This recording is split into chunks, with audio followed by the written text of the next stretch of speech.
When you turn 70, who will truly stand by your side, your family or something more enduring? It's a question we often avoid until the years catch up with us. While family can be a source of love and connection, the truth is, relying solely on others can leave you vulnerable. The key to thriving after 70 isn't just about who is in your life, but what foundations you've built for yourself. Life beyond 70 presents unique challenges and opportunities. This is the time to shift your focus from dependency to independence, from uncertainty to security. In this video, we'll uncover 5 essential foundations that will empower you to live with confidence, freedom, and fulfillment. These aren't just abstract ideas. They are proven, practical steps that ensure you remain strong no matter what life brings. So, whether you're approaching this milestone or already navigating it, stay with me. These insights could change the way you view your future and help you craft a life that is as stable as it is meaningful. Let's begin. Who will truly stand by you after 70? The 5 foundations of a secure and fulfilling life. Foundation 1, physical health, the foundation of independence. Can you honestly say, looking back, you have taken the best care of yourself? Maybe you always put others before yourself, and that's a wonderful thing to do. But honestly, my dear, when you get to our age, you have to take a look in the mirror and think, no, now it's time to take care of myself. As the old saying goes, health is wealth, and it really is. No amount of money can replace the ability to move freely, take care of yourself, and enjoy life on your own terms. If you neglect your health, you risk becoming dependent on others, and that loss of independence can be frustrating. Ask anyone who's ever needed help opening a stubborn pickle jar. My old friend Angela, who I would often meet while out walking, she is a vibrant 78-year-old. She follows a simple daily routine, brisk walks, light yoga, and a nutritious breakfast. Because she prioritizes movement and a balanced diet, she does her own shopping, cooks her meals, and even volunteers at a local charity. Her discipline keeps her strong, allowing her to live with energy and freedom. But of course, that is because Angela is physically able to do those things based on her own circumstances, and that her doctor has said it's safe to do so. You should never try a new fitness regime without first consulting your own doctor. Now let's talk about Frank. Frank lived for rich foods, spent his evenings in front of the TV. He would have a couple of bottles of beer every night to help him unwind, and never thought about exercise. In fact, he used to make me chuckle as he said, even just thinking about exercise, he would burn 500 calories.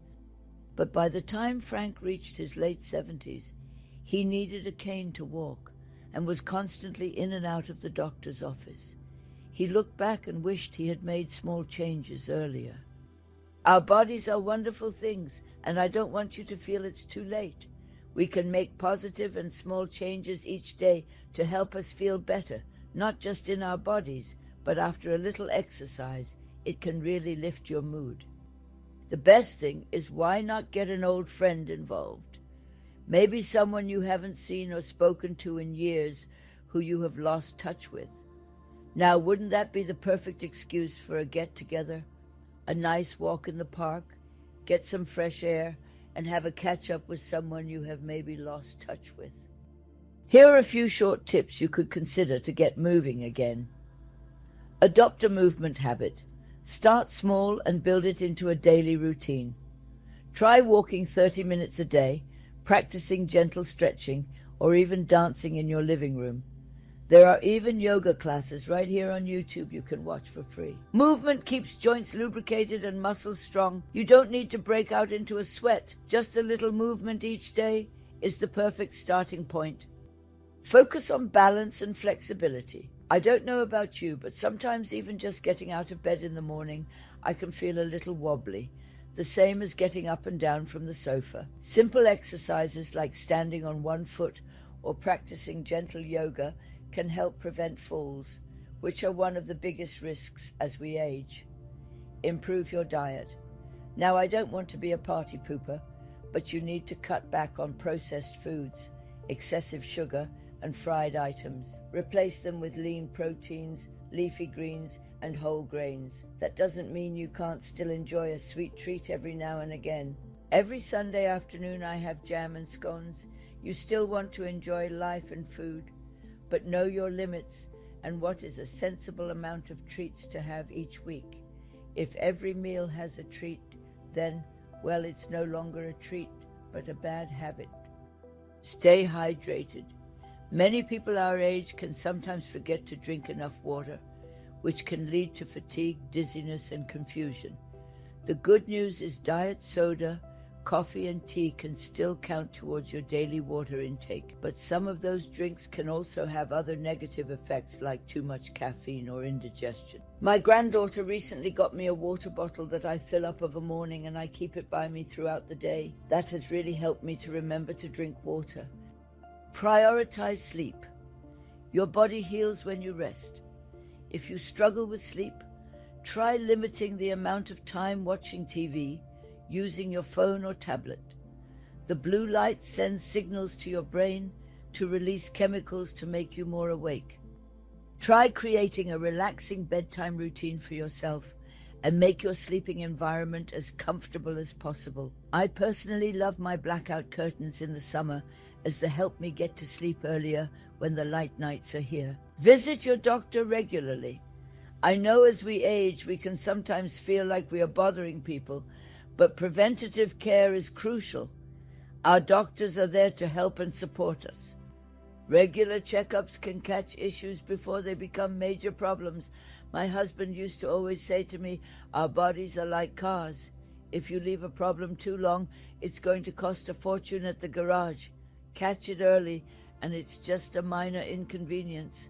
Physical health isn't about being able to run marathons.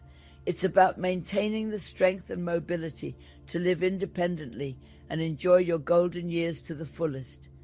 Foundation 2, financial independence, control over your life. Money isn't just about wealth, it's about having choices. Financial independence means living life on your terms, without relying on family or feeling like a burden. After 70, expenses continue. Medical bills, housing, daily necessities, even leisure activities.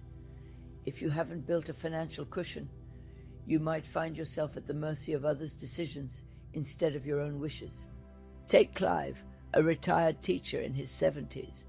He made a habit of saving throughout his career, setting aside money not just for emergencies, but also for his passions, travel, hobbies, and treating his grandchildren.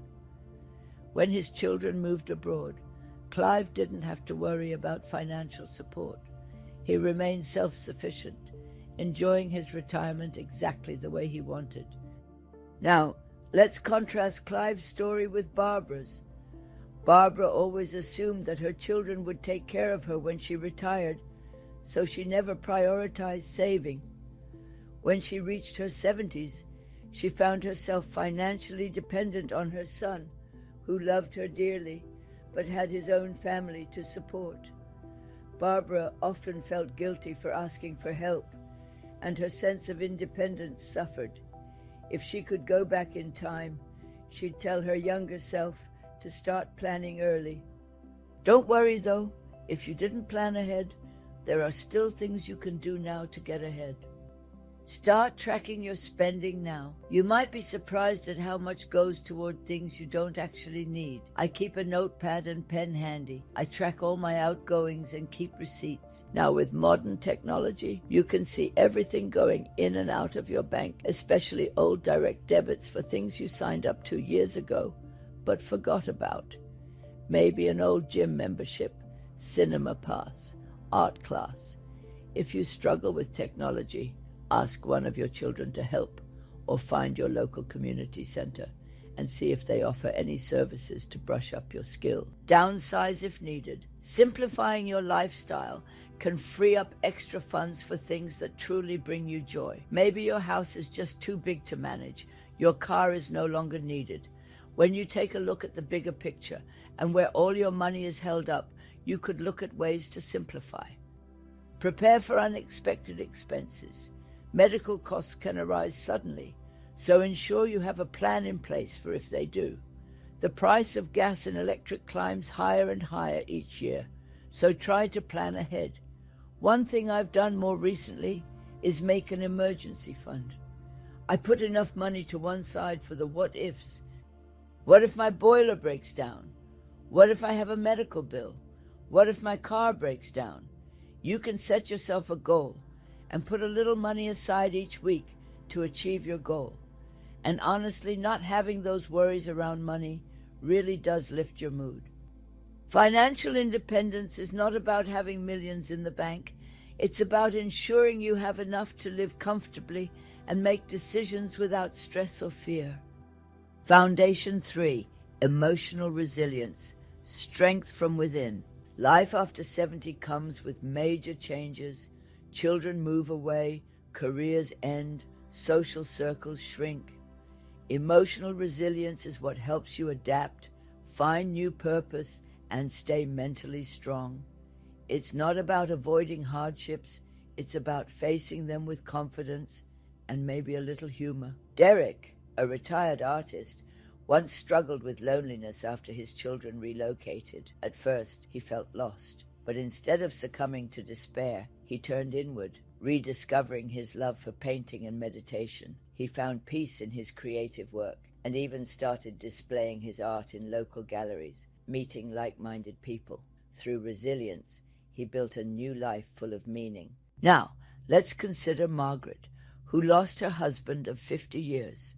For months, she struggled with grief, barely leaving the house. Then, one day, she joined a local knitting group. Slowly, through conversations, laughter, and creating something with her hands, she found healing. Her emotional resilience allowed her to move forward while still cherishing the love she had lost. Here are some common pitfalls I've discovered. Thinking you're too old to make new friends or learn something new. You are never too old. Don't let anyone tell you that, not even yourself. Maybe you have been isolating yourself instead of seeking out new friends and community support. We are all on a similar journey as we age, and if we all isolate ourselves, we will never feel the benefits of new friendships and companionships. Dwelling on regrets instead of making the most of the present moment. As we age and we find ourselves with more time to reflect, it can be easy to think about the what-ifs, the things we could have done differently. Stop living in the past and think about what I can change today. How can we strengthen our emotional resilience? Start a gratitude journal. Writing down 3 things you're grateful for each day can shift your mindset. Learn something new, a language, a craft, or even how to use social media to stay connected with loved ones. Laugh more. Whether it's watching a funny movie, sharing jokes with friends, or embracing life's little absurdities, humor is a powerful tool for resilience. Engage with others. Volunteering, book clubs, or simply chatting with neighbors can provide a deep sense of connection. Accept and embrace change. Every chapter of life has beauty in it, and adapting to new circumstances is key to living well. The truth is, emotional resilience isn't about having a perfect, trouble-free life. It's about knowing that no matter what happens, you have the inner strength to move forward, find joy, and embrace life with open arms.